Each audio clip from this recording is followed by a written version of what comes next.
एक बार फिर से मणिपुर जलने लगा है। पिछले 2 हफ्तों से हो रही मणिपुर में घटनाओं ने शनिवार को यानी कल एक बड़े हिंसक प्रदर्शन को जन्म दे दिया।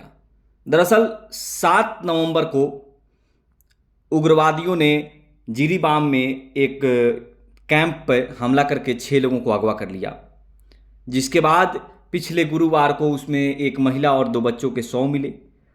साथ ही कुल 6 लोगों के शव अब तक मिल चुके हैं। इन शवों के बाहर आने के बाद मणिपुर में बड़ी हिंसा भड़क गई है, जिसके बाद सरकार ने वहाँ पे कर्फ्यू के साथ साथ वहाँ के 6 जिलों में इंटरनेट को बैन कर दिया है।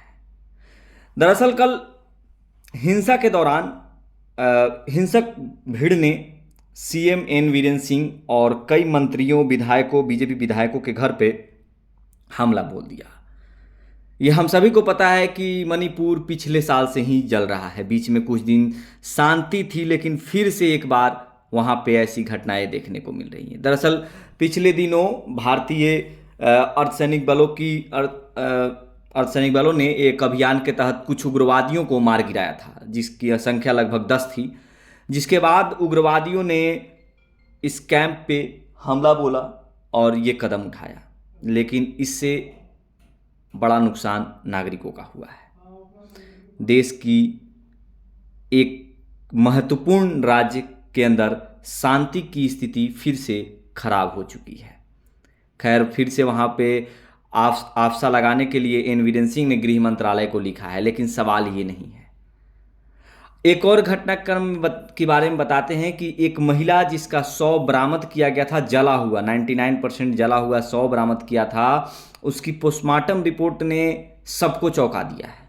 दरअसल सबसे पहले उस 3 बच्चों की मां के साथ रेप किया जाता है, फिर उसके स्कल में यानी माथे में कील मार दी जाती है, उसे जिंदा जला दिया जाता है, उसकी हाथें बांध करके उसे जिंदा जलाया जाता है।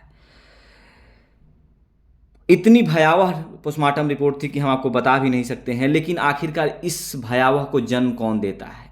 आखिर देश में क्षेत्रवाद, धर्म, जाति, ये समुदाय उस समुदाय के बीच ये आखिर कौन है जो नफरत फैला रहा है?